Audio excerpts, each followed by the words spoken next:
invite Simon and Ira from LCBA to come and just say hello, because we would have been at LCBA today. This was the whole lovely week we had planned of Collage-tastic events, and then we were going to have, this would have been live today at LCBA, which is just opening again for members. Their shop is open, they've got loads of lovely stuff, so do visit their website.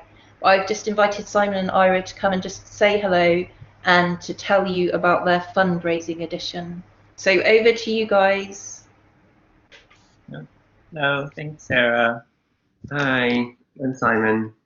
I don't know how much we should repeat what we said in the morning, but if anyone's joining us who wasn't with us this morning, we're the London Centre for Book Arts, and we're an open access studio for printing, bookbinding, and self-publishing, and kind of the whole gamut of things. And yeah, like we mentioned earlier, and like Sarah's already mentioned, we would have been here today hosting you. Unfortunately not, but we have recently reopened to our studio members, so we have people in the main studio, which is just down the hall, working on their own prints and book projects. Sorry. Yeah, as Sarah mentioned, we have some fundraising editions that we've launched recently. Due to COVID and lockdown since March, we've had to cancel or postpone indefinitely all of our workshops, which was basically how we managed to run the studio, is by running regular bookbinding and printing and publishing workshops. We used to run workshops at least once a week, if not twice or 3 times a week. So that's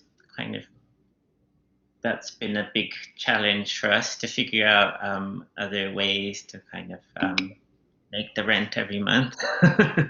But so one of the ways we're kind of trying to Plug the gap, get back on our feet, is by launching a series of fundraising editions.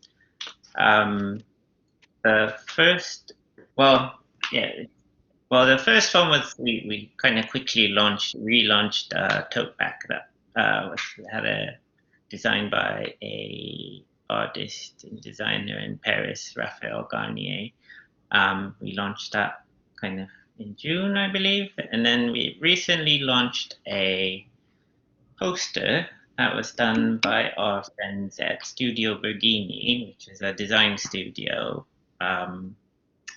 located in Hackney Wick, and they also happen to be studio members, and they kindly produced this A0 size poster that yeah. So the print, we posted a link to it earlier, but I'll just post another link if you missed it.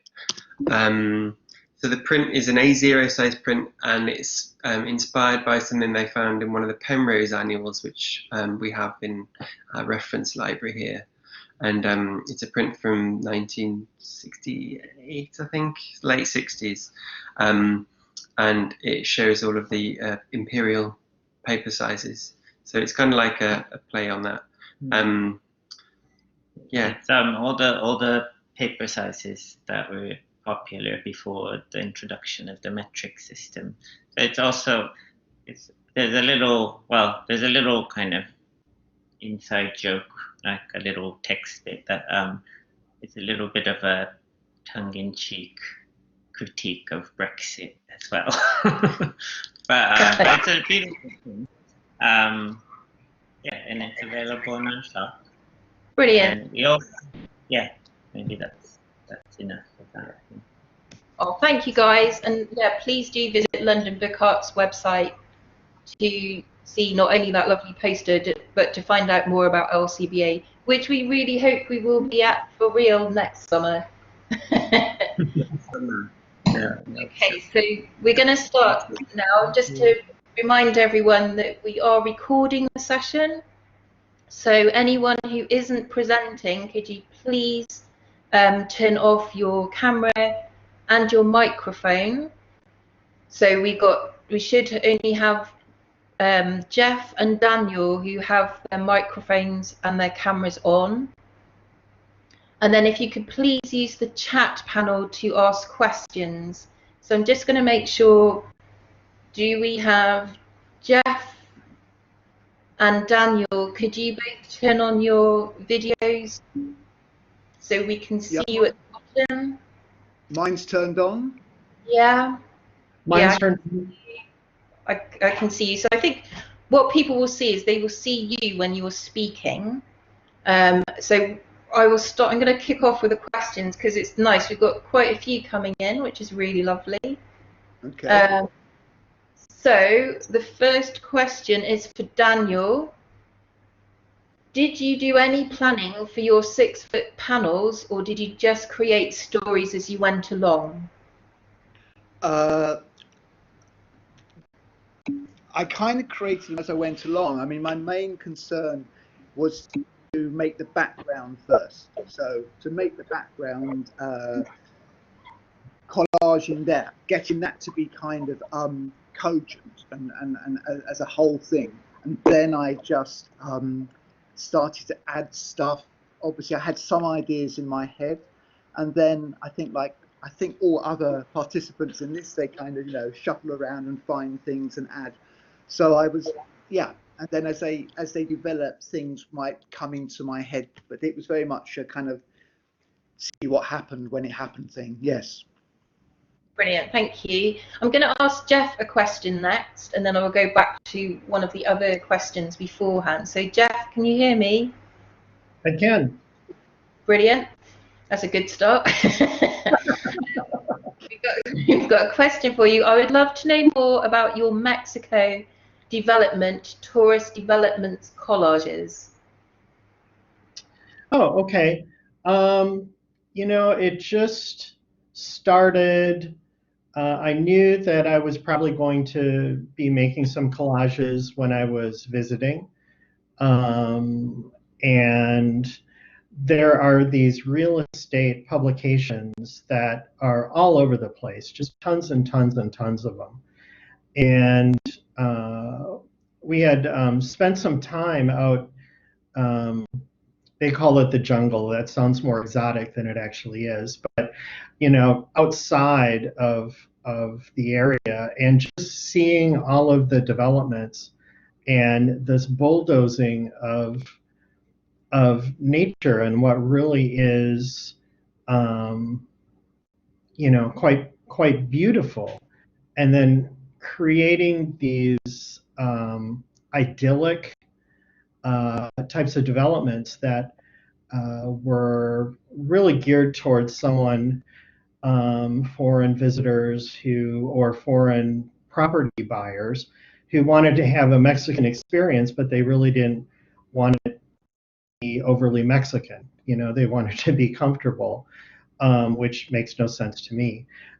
So it just kind of, you know, struck me, and I just kind of started looking at those real estate magazines and advertisements and playing around with them. And then, like I said in the video, just going down to the corner store and buying some basic supplies and started to create these collages.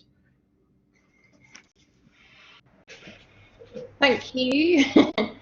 Right, next question is from Jean. It says, hi Daniel, I'm very interested in the fact you use risograph printing. What does that bring or add to your process? Well, when I first started to use that was because the source material that I was using, these postcard views of India, were quite, they were postcards, but they were slightly misregistered. They had a kind of more handmade feel.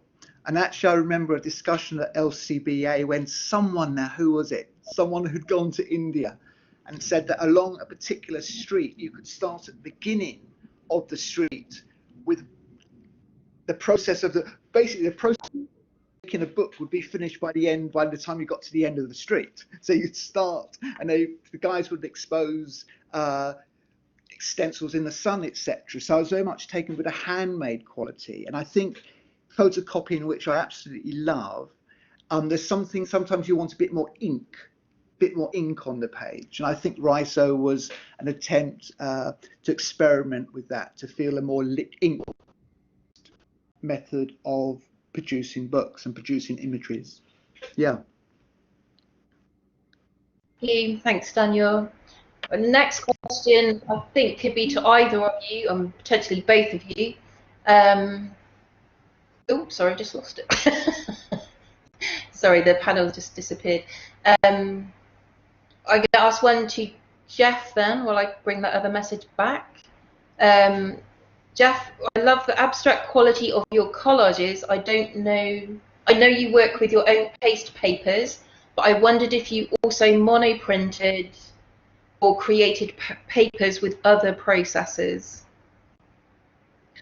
Yes, I do, and especially with monoprinting, and if I have something that I'm printing, either like a lino block or silkscreen or something like that, I might just overprint, combine images that way, and then have that in my stash of collage materials. So I also do handmade paper.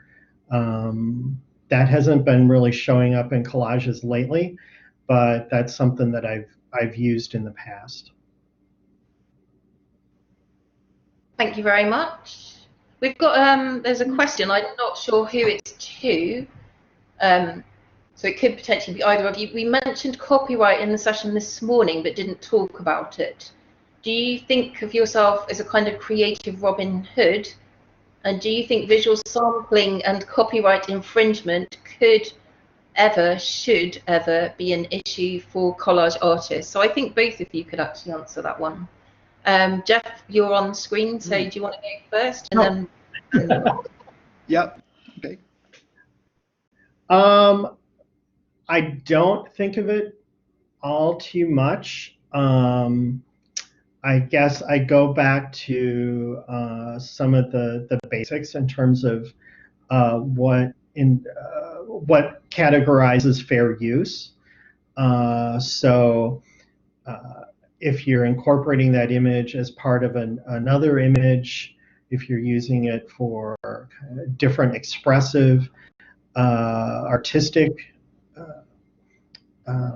types of uses, if you're changing the context of the image, if you're changing the size of the image, if you're and then also a lot of that depends on whether the work is being sold.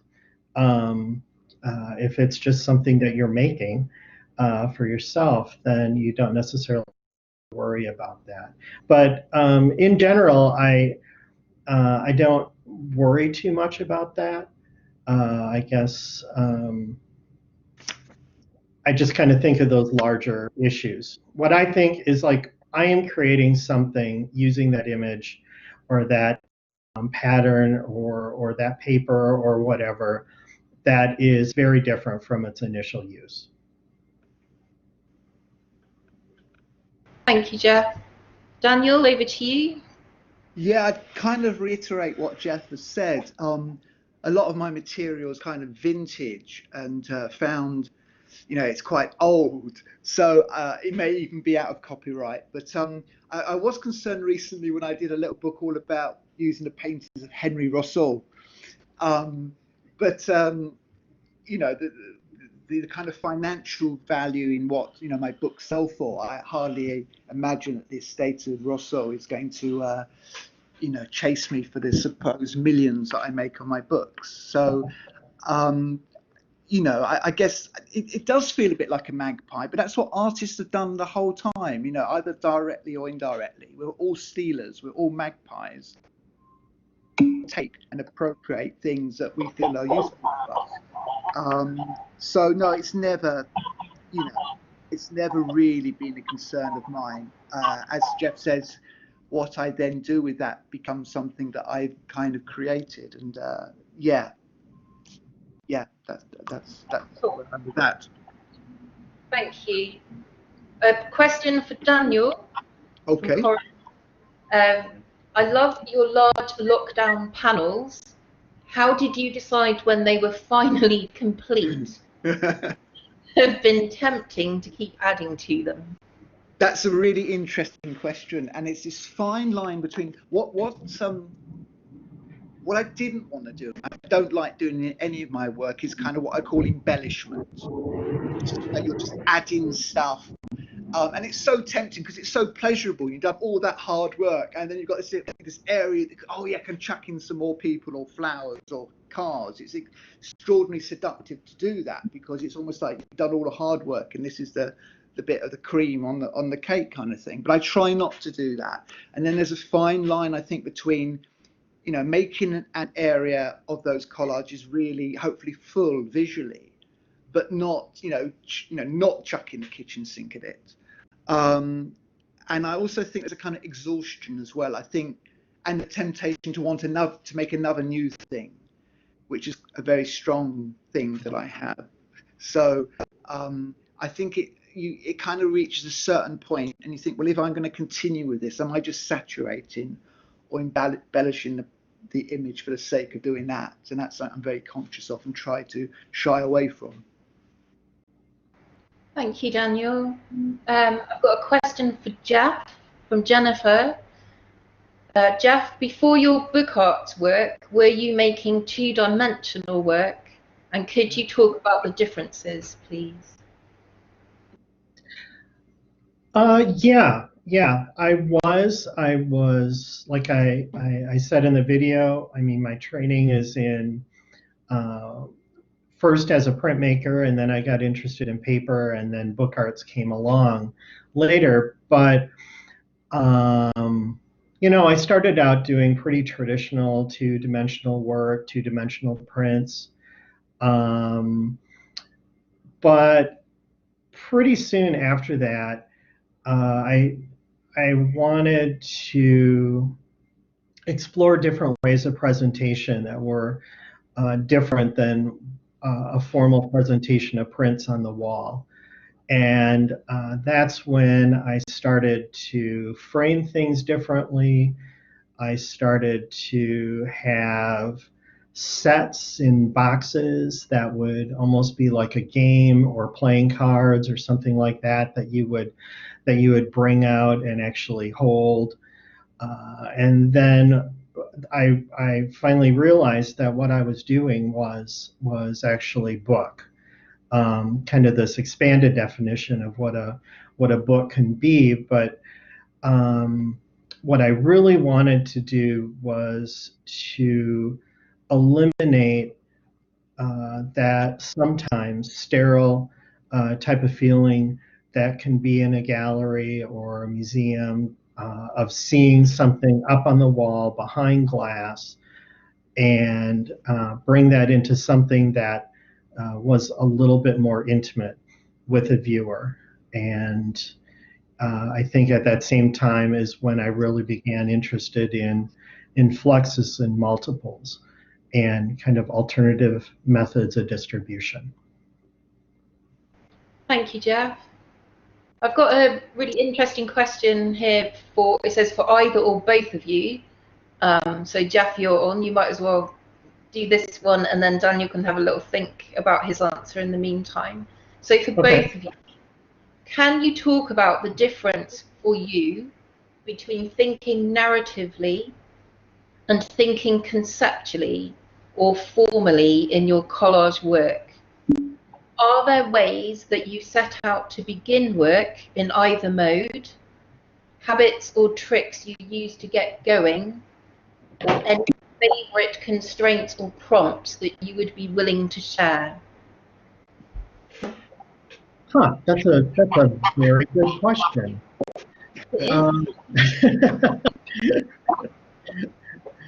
And my co-presenter gets to think about it longer than I do, but I'm just waiting. I think that I have an idea or I'm influenced by something, and either I have researched that ahead of time or I'm just kind of diving in and experimenting. it kind of differs for me. If I've researched something for quite a long time, I have kind of some specific narratives that I want to investigate, but I try not to overstudy it once I get past the research stage, and then just go with a gut feeling and see what comes up, and then worry about that, making that narrative in the editing process. I think there's less of a narrative when I'm doing something that's just an immediate reaction to something. And with that work, there's a little bit of single group therapy in my head in terms of working out what is that narrative that's coming out. What are the similarities within this series? So I, in terms of the narrative component of that question, that's where I come from. Thank you, Jeff. Over to you. Hello, can you hear me? Can you hear me okay? Yes. Oh, great, lovely. Okay. So Yeah. if I've understood the question correctly, I'll answer it this way. I think there are times when, again, I'll refer to the large collages I'm making at the moment, where there seems to be a narrative implied in the images. And then there are times when an image might work conceptually, or sorry, more formally. That it just, so for instance, there may be a particular figure that sits on a particular background, and formally, without it necessarily me having a narrative in my mind, that just works. I just think, wow, formally, visually, forget the kind of any kind of literary thing going on. Visually, that's perfect and that works. And then there are times when a narrative might be suggested by an image. My gut feelings, I always go for the image. So even if I do something and it doesn't, in brackets, make sense, then I will always go for that because it's the visual thing. And I think, I know, Jeff, you've talked a lot about in your talk about surrealism and Breton and Dada and things like that. I believe there's a kind of things work on a conscious level, and then there things work where we don't know why they work. And when that happens, I always go with that rather than the narrative bit. Does that make sense? Any of that makes sense? What I've said? Yeah, Yeah. That happens, isn't it? Sarah, what was the second component of that question? Was it exercises or suggestions? Are there any ways or tricks you use to get going? Any favourite constraints or prompts you would be willing to share? And I think you could both answer that one as well, if you liked. Jeff first. Sure. Yeah. Sure. Should I go first, Jeff? Or do you want to go? Go on. Oh, yes, please do. Okay. That's an interesting question. I've got such a kind of strong Protestant work ethic that I think that's the thing. And I'm not saying putting that up as a laudable thing, but just getting on with it. So I don't have tricks or habits. I do often listen to music when I'm working. Then again, I really like silence. And also been making work for a long time. And so it almost becomes second nature. And that there's a danger in that, of course, because I might make assumptions. And that was one of the beauties and also the frustrations when I started to learn how to make books. I've been making work for about 50 years, but I couldn't make a book. And so that kind of threw me back on my heels. So I don't think I have habits or tricks. I've probably developed those over a long period of time, and I'm probably not even aware of them. I hope that the excitement of work is the thing that gets me going. Again, that doesn't sound too pompous. No, that sounds very sensible. Jeff, over to you. Sure. Well, to impose some constraints on my work, whether that's materials, whether that's a color, whether that's format, size. I try to put a few rules in place, and then the challenge and where the creative juices really start to run is trying to push those rules as much as possible. How do I get around some of the self-imposed restrictions that I placed on myself? And then another method, I don't know what you would call it, technique that I use to try to get into less of a conscious analysis is to do word association. So usually I keep a notebook for a project, and I'll put down some words that start out in terms of some of the areas that I want to explore or narrative that I want to create, and then I'll just keep doing associations with those words, and it'll go down. So if I say rain, tree, would be and then tree, what comes next, and then I start looking at that and seeing, well, what came up in my mind 5 down the road, and is there any kind of semblance of a narrative there where it starts to be removed from what I had initially thought of, or does it expand on what I initially thought of in terms of those words?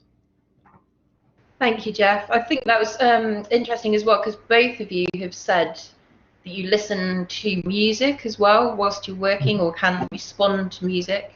Although, Daniel, you said sometimes I do and sometimes I don't. But do you think, do you choose a particular piece of music or a particular type of music when you're working? Sorry, to both of you, really. I mean, just yeah. Jeff, I'm going to ask Jeff to finish that one first.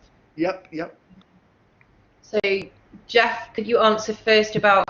Am I up?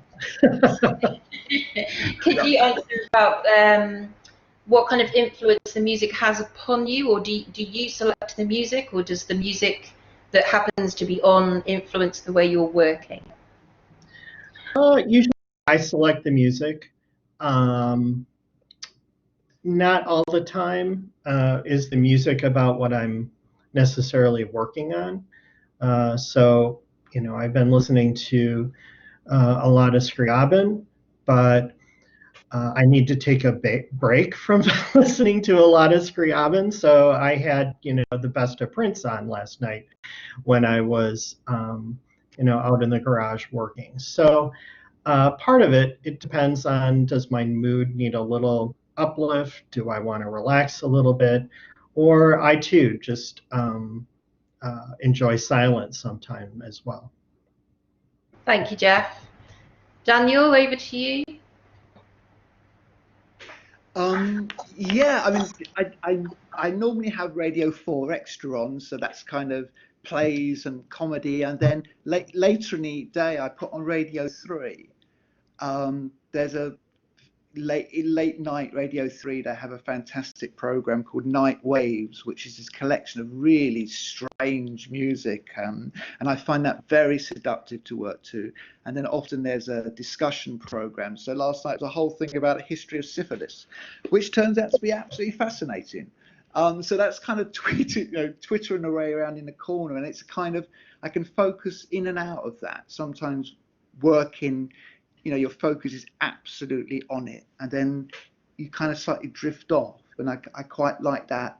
And I like that because stuff is going in on some level, and sometimes I find something that I hear about then comes, it has it's a bit of an education. It kind of feeds into the work at some level, at something, in terms of building up stories. Thank you. Next question, and I think both of you could answer that as well.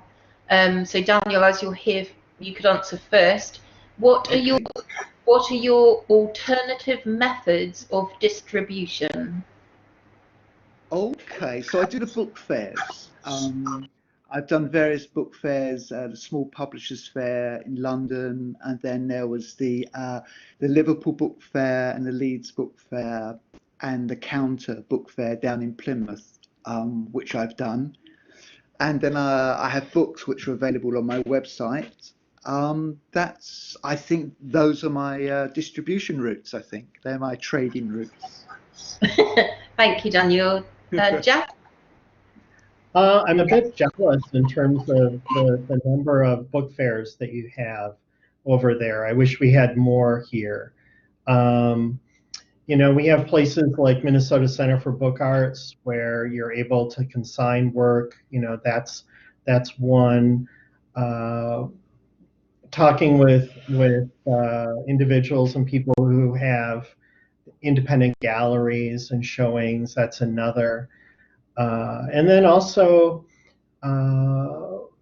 making appointments with librarians with special collections to show your work. It's like, don't show up on their doorstep. You always need to call or make an appointment. But that's another way.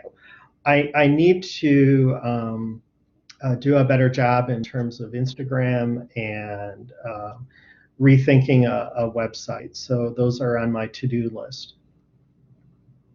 Thank you, Jeff. I think those are on probably everyone's to-do list. Jeff, while you're here, I've got another question for you. So do you use traditional binding techniques, and which is your favorite binding? Oh, well, I'm one binding that I do use traditional binding techniques. I would say that from an ease in terms of creating a multi-signature book, there's the double pamphlet, which is pretty flexible in terms of what you can do. That can be a soft cover, or that soft cover can then be a paste down for a hardcover book. It's quite nice for a book that you know, is, let's say, probably, you know, 20 folios in each signature. So that's a good one. Otherwise, you know, I've been working with kind of an accordion paste up type of model, that where you're pasting the pages of the accordion together and then gluing up the back. I guess this is an alternative method, not a traditional one, and creating your book that way. So it's kind of a hybrid between a simple binding and then an accordion structure. And that I've been using for small books, and that tends to work quite nicely. Thank you, Jeff. Oh, I was going to say. Okay, just in general, I don't in general, I don't want the binding to get in the way of the content. So the binding is dependent on what the content is. If I just want something to keep a bunch of pages together, then simple is better. Thank you. Right, next question is, this morning there was a lot of discussion of chance collision. Does it feature for either of you? Daniel? Oh, no, Jeff, you're there. I'm up. Okay. All I see is a picture of Andrew and your name. So. Yeah, definitely this chance collision plays in, and I try to I really welcome that, whether it's just kind of laying things out and seeing what works together. I think Daniel mentioned the formal aspect of, you know, this works with that. You know, that's that's wonderful, and it might not have been something that you would have expected. So for me, yes. Thank you, Jeff. Daniel, do you want to add anything about chance collision? Not, I mean, just as in, yes, of course. I mean, I love that. I mean, I love the unpredictability, because it's almost like, well, it's something I have wondered is that relation to chance and relation to willpower, and you know, how are these images conjured forward? Is it something inside, and then we find these images somehow? We navigate, you know, what we regard as chance encounters with things that somehow come from our psychology, or whether we receive the things from it outside. So, you know, it's, but I think there's a sense when you make an image by chance, whatever that means, you know, where that line on chance and purpose is, there's a recognition. I think there's a kind of, it just sits there, it works, and whether that's, I don't know, you know, I mean, I don't believe in reincarnation or anything like that, but maybe there's a sense of like a previous life, I don't know, deja vu or something, when something just works, you kind of think, well, what is that really about? So I absolutely love welcome chance. Yeah, and it surprises me, obviously. Can I add something? Yeah, Sarah? of course you can. Yeah. I was just reminded of, in this morning's session, someone asked for some tips for someone just starting out with collage, and I think this one relates to this chance collision. When you cut something out, especially if it's like from a newspaper or a magazine, cut it out and then look at the other side and see what you have. I mean, sometimes do that, and I like what's on the other side better than what I cut out. Such a good tip. I've done that before, where you're cutting something out and then look at the other side and think, no, I've just cut out something. I've just cut across something that would have been lovely, and I've just cut it in half now. Okay, next, one more question. Oh, sorry, there's so many coming in. They're all popping up all over the place. So, a more practical question. Do either of you have a digital home printer, and would you be willing to recommend a model if so? So do either of you do your own printing at home? No, I don't at all. I use the print laser copy at LCBA. Which is amazing. Yeah, which is, and they've got a new one in, so it's even more amazing. Jeff, do you print at home, or do you get your prints made outside? I have printed at home in the past, and I bought a new printer that has refillable ink, with the idea that I could use that for printing. I'm not necessarily too happy with the quality, or maybe I just need to tinker around with it a little bit. But for projects, if I was doing a book project or something like that, I would go with outside printing. I would go to LCBA too, if that wasn't such a long trip. Who wouldn't, I think. Okay, next question is to both of you. So Daniel, you're on screen. I'm going to ask you first, and then Jeff. What interested you in artist books? So what interested you in artist books, and what was your drive to make your own? Well, I had been making individual collage books, one-off books, which in fact Book Art Bookshop in London, where Tanya there was stocking. And someone recommended that I go along to an artist tutorial at the LCBA, where I met you, Sarah, and Simon.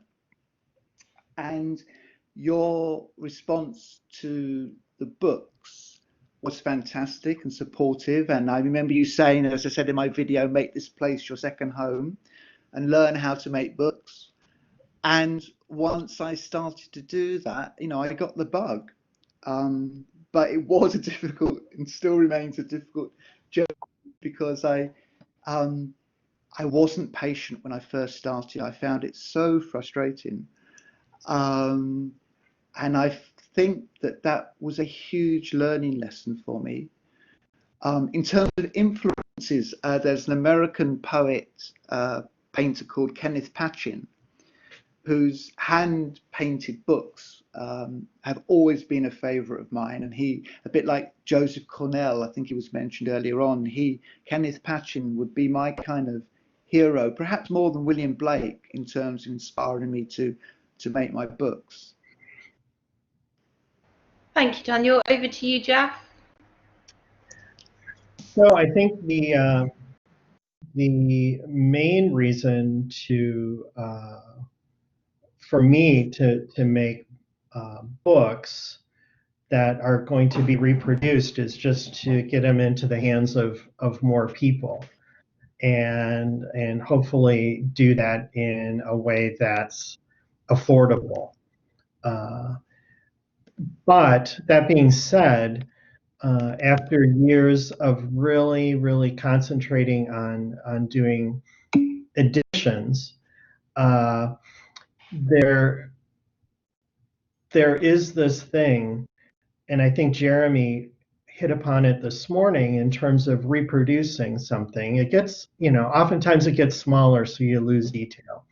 So there is something to be said for the original work, and having that as a standalone where it's not reproduced. I mean, that's kind of what I'm thinking with these grocery bags that I'm doing. Some of them will be panels, but some of them will be made into books, because there's no way that reproducing those, even if they were to scale, you're going to get the same kind of beauty that's in that, physical object itself. Thank you, Jeff. Okay, while you're on, I'll ask you the next question first and then pass on to Daniel after you've answered. So the next question is, it's so nice to hear from you both. The question is, do you have dedicated studio workspace or otherwise, wherever you are spread around the place, at home or away? Okay, well, during the summer, I have a small garage that turns into my studio because it gets cold up here. So I need to take advantage of the warm weather as much as possible. Plus, it's, for me, it's like I walk out the door into the garage, and it's almost like, going to a studio, a few miles away.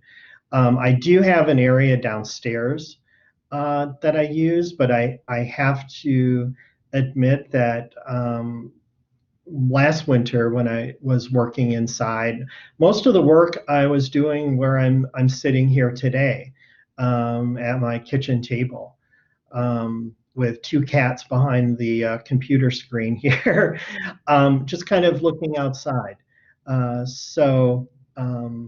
Yeah, more formal in the summer and less so in the winter. Thank you, Jeff. Over to you, Daniel. Well, before lockdown, I would say I had two studios. So I was a studio member at LCBA, so I would be able to go there and make and print my books there. And then I have a studio at home, which is, just about big enough. It's beginning to get slightly crowded out. And I have kind of fantasies that I'd love this big studio with light raking in through sloping windows and things like that. But I do like working at home. I know there are dangers in that.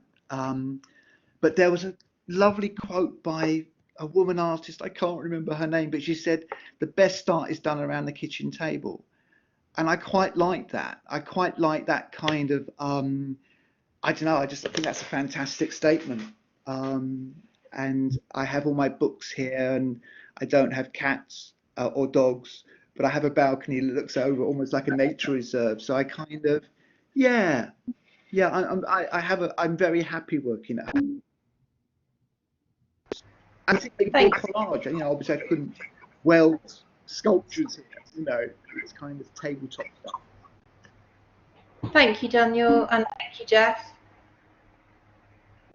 Right, next question from LCBA is, do you both use other techniques and production methods, for example, letterpress, and combine them in your work? I'm fascinated by the materials you use to collage, particularly you, Daniel, that were likely printed letterpress in the first instance, and it's an interesting point, I think. So, Daniel first. Yep. So no, yes, there have been occasions working at LCBA when I've looked at trays, letterpress trays, and things like that, and thought they could be really fun to work with. And I have to admit that I've seen people doing letterpress, and I think, oh my God, I think it would tip me over the edge. It seems such a precise thing to do. I maybe further down the line, and also I think that I have so many kind of ideas at the moment within the kind of realm of not using those techniques, but cut up images and things like that. That's probably enough to keep me going for a while. I very much enjoyed Riso. That was something I did feel comfortable with, but the level of precision maybe in that, and also the time as well, I would really struggle, I think, to really not go crazy with that, I think. Could I just interject there, Daniel? You're saying that the time that you would spend doing that would drive you mad. Yet, how long did it take to do one of the massive collage panels that you've been making? Yeah, exactly. Yeah, I'm hung on my own, whatever. Hung by own petard. Yeah, they took about 4 or 5 weeks to do. Yeah. But somehow and became very compulsive. So absolutely, you know, you've got me there, Sarah. I think, my defence, you should be a solicitor. Defence shot out of the water there. No, it was just a funny observation. I think because I remember you saying that about how long it would take to make books and how finicky it would be, and look at you now. Yes. I know. Right, Jeff, I'm going to ask the same. Over to you for the same question, if you don't mind answering. Sure. Well, right now I don't have easy access to letterpress printing. I've done it in the past. Most of what I do lends itself more to hand printing. I do a thing called Xerox lithography with gum arabic, which is an interesting process. And then also screen print. The thing about what I really enjoy doing is I have these images, and it's like this language, these words of a language that I've created, and now my job is to mix up those images. And I know that there can be a lot of flexibility in terms of letterpress printing, in terms of composing on the press and doing different things that way. But for me, I really love the immediacy now of going in and just seeing what's going to work, what's not going to work, without having to worry about lockup or changing the color on the press and that sort of thing. Actually, I've just got one more question for you, saying, can I also say Jeff's paste paper video was a stunner? And Jeff, do you only use them in book covers? No, not necessarily. That's what I was making them for in terms of my my session. Again, I don't want to sound very Minnesotan here, but it gets cold here, and I need something that's going to be bright to help my spirits along for the winter. I use them in all sorts of things. I use them in collage. I use them as backgrounds for prints. So again, it's kind of like paper making, where I can put a little bit of content into the substrate. That's one way to do that. Thank you, Jeff. Actually, I was going to say we've probably got time for like 1 or 2 more questions. So Daniel, I was going to ask each of you if you had a question for each other. But Daniel has already asked Jeff, how cold does it get in the winter where you are? Oh, well, now I'm not good at in my head instantly calculating Celsius. So I would there have been times when it's gotten to 30 degrees below zero, and that's the real temperature, not the wind chill along with that. So maybe at that point, Celsius and Fahrenheit it doesn't really matter. It's just cold. But then we have these hot and muggy summers, which we're having a really hot day today. So, but it gets cold, and then everything's dead, and then we have this wonderful spring that finally comes, and everybody comes out, and the birds come back, and we forget all about it. I guess I'm never having experienced childbirth, but I guess that's what people say. You forget the pain of the childbirth. We forget the pain of the winter, and then we enjoy the spring and summer. Thank you, Jeff. Jeff, have you got a question you would like to ask Daniel? I do. I was really interested in terms of the scale of your latest collages, and if you had done work that large before, and if you think the size of the work had anything to do with this isolation that we've all been partaking in.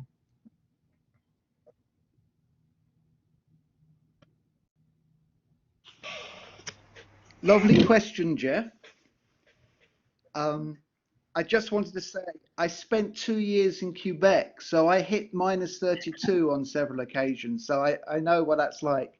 Yeah, I've only made comparable work that size when I was at art school, but those were oil paintings. And I think part of the fact that I've made 4 of these collages now. And I think it's kind of kept me sane, if sane is the right word. I mean, no one knows, where that line now is. But I think the sheer activity, I found a way of working, because the days are obviously endless. The hours are endless. What are you going to do?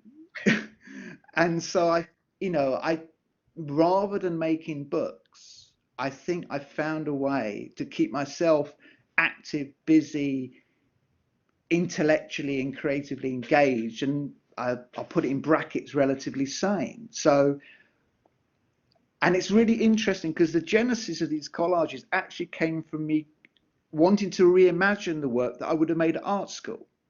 And I don't know where that came from. I think you get to a certain age and you start to look back and I thought, oh, when I was at art school, of course you want to do then what you know now, to be as experienced then as you are now, which is impossible. And so I had the visions of making huge collages, and then I just do it, rather than being 21. You're not 21, but imagine you are 21. And somehow there's something about the compulsiveness of making this work that I think fits lockdown perfectly. I don't think I would have done these in other situations. I don't think it would have occurred to me that I could spend 5 weeks making a collage. Well, that's actually Nice question. Thank you, Jeff. yeah, that's a very nice question. And also, like, however awful and horrific lockdown has been, I think that's an incredibly beautiful result that you've made with those massive collages, Daniel, because they are absolutely fantastic. Thank you. I've got one last question to each of you. Someone has just asked Daniel, are you on Instagram? I don't think you are you? No, I'm not. No, I just have a website. Well, that's not my question. That was just a little general check. So, Daniel, while you're here, I'll ask you first, and then I'm going to ask Jeff. Okay. If you could collaborate with anybody from history on a collage, who would it be? Dead or alive? Real or Gee. Oh, can I say two names? Yeah. All right. Leonardo da Vinci, just because what would that be like? Yeah. And then Napoleon. And I don't know, I genuinely don't know why I'm saying Napoleon. Okay, good answer. My answer. Those are your answers. You said it. Jeff, who would be your ideal collage collaborator? Oh, geez. There are so many possibilities here. I don't think it would be an artist because they're really hard to work with. Yeah. So, yeah. I'm trying to think of someone who would. You know, I've been really interested in Constantine Cavafy, and I mean, just because he's kind of on my list of things to do coming up, and that I have some stuff that I'm working on that have been influenced by his home in Alexandria in Egypt. So I know that's not a fun one, but he would be a possibility. And then, you know, just for fun, I think now. You said the Pope, was that the other possibility that you mentioned? It's Napoleon, I think. Oh, Napoleon. Okay, well, I'll go with the Pope. You know, one of the bad ones. Which one? They have like an archive full of stuff that I'm sure is copyright free. So, you know, that'll be my other answer. So serious and fun. Good. Thank you very much. I just want to say thank you to Daniel, thank you to Jeff, thank you to LCBA for joining us today. Thank you very much to Angie Butler, like superstar co-host, who's been doing all the technical stuff in the background, which included holding the mobile phone to the screen this morning so Jean could actually participate. So thank you everyone for coming. We hope you've enjoyed it. And if the recordings do work, then we will upload them to the website at some point before the end of summer. So we'd just like to say thank you very much to our presenters. And if you can hear us clapping, yay! Thank you. Thank you very much. Thank you.